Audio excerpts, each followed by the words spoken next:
Anne Fleur qui nous pose comme question, ok pour accepter le jugement, mais comment le gérer émotionnellement ?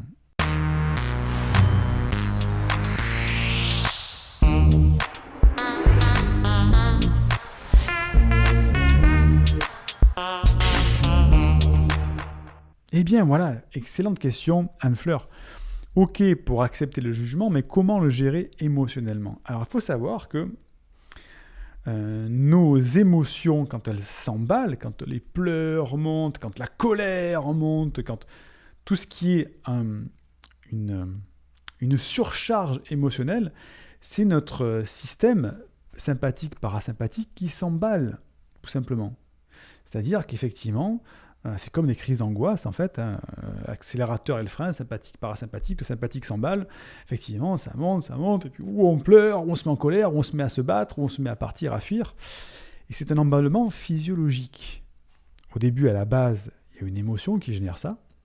L'émotion est transmise à notre physiologie, à nos hormones, à notre cœur, à notre poumon. Donc le cœur s'emballe, les poumons, on respire plus vite, il y a des hormones qui sont déclenchées, ça déclenche des choses en nous, et c'est la physiologie qui prend le relais de nos émotions. Donc quand on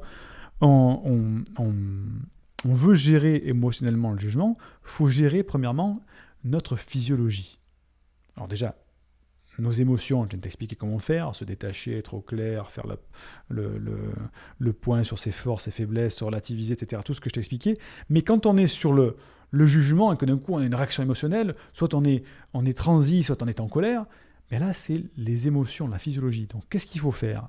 Les gammes du haut potentiel, je vais sortir un tableau, je vais écrire les gammes du haut potentiel, contrôle, surprise aujourd'hui. Quelles sont les gammes du haut potentiel ? Répondez dans la zone de discussion, s'il vous plaît, parce que si vous ne le savez pas, ça veut dire que vous ne suivez pas les formations de l'université. Les gammes du haut potentiel, qu'est-ce que c'est ? J'attends, j'interroge, qui c'est ? Qu'est-ce que c'est ? Emma, Anne-Fleur, Marie-Ève, Nadia, c'est quoi les gammes du haut potentiel ? Jérôme, c'est quoi les gammes du haut potentiel ? Les gammes du haut potentiel, c'est respiration, méditation. Respiration, méditation. On va faire une formation cette année. Je peux vous expliquer déjà ce que c'est, une formation de folie sur la respiration et la méditation. J'ai un expert de la respiration chez qui je me suis formé, qui est extraordinaire, qui va venir nous aider et qui va vous apporter son savoir en termes de respiration. Vous allez voir, c'est incroyable ce qu'on peut faire par la respiration. Et bien, effectivement, avec la respiration, on va faire redescendre la charge émotionnelle. Déjà d'un cran tout de suite.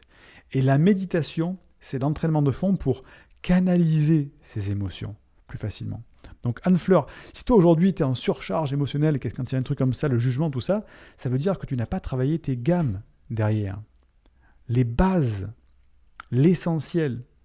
C'est comme si je disais à un coureur de marathon, bah vas-y, tu cours le marathon, mais tu t'entraînes pas, tu fais pas tes gammes. C'est-à-dire que tous les jours, tu vas pas faire ton petit footing. Tu t'entraînes pas et tu vas faire le marathon. C'est pas possible, il va mourir le mec. Eh bien, un haut potentiel, je lui dis, ok, tu dois accepter le jugement, mais par contre, tous les autres jours, tu n'as pas de jugement, tu fais rien. Mais effectivement, le jour du jugement, le jour de la compétition, tu vas être mal. Parce que tu t'es pas entraîné à accepter ce jugement, à temporiser, à canaliser tout ça, tes émotions. C'est pour ça qu'en s'entraînant,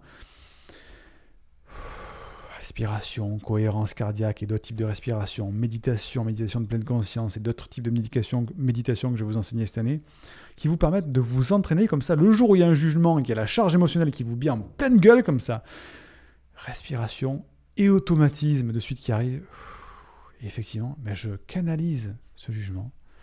Et vous allez voir, tu vas voir Anne-Fleur, ça va beaucoup mieux passer.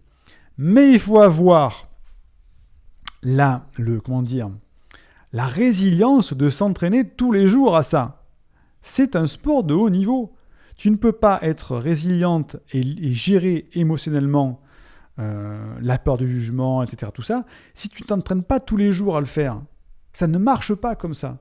Il faut s'entraîner tous les jours un petit peu. Je ne dis pas 4 heures par jour, tous les jours 5 minutes par jour de le faire. 5 minutes pour mieux canaliser tes émotions et ne plus subir le jugement, tout ça. Enfin, en tout cas, baisser énormément la charge physiologique. Et quand tu maîtrises ta respiration, ta méditation, donc ta physiologie, automatiquement, ton émotion, elle va redescendre derrière aussi. Donc, pour gérer émotionnellement le jugement, ce sont des exercices physiologiques.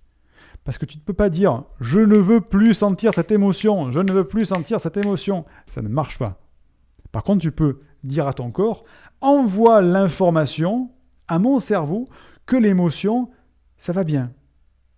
C'est ce qu'on fait en entraînement pour les sportifs de haut niveau, c'est ce qu'on fait en gestion du stress, c'est ce qu'on fait entraîner la physiologie pour que le mental réagisse, parce que c'est le mental qui a fait déclencher la physiologie. Tu comprends ? C'est un mécanisme en sens inverse. On renvoie l'ascenseur pour gérer l'émotion. J'espère t'avoir aidé, Anne Fleur. Et il y a des formations. Indique-moi en description à quelle adresse t'envoyer la formation offerte réservée aux personnes à haut potentiel qui s'intitule « Canalise tes pensées envahissantes et profite de l'instant présent ». Et surtout, partage cette vidéo à une personne de ton entourage que ça pourrait aider et n'oublie pas, comme le disait Einstein, la folie, c'est de toujours faire la même chose et de s'attendre à un résultat différent.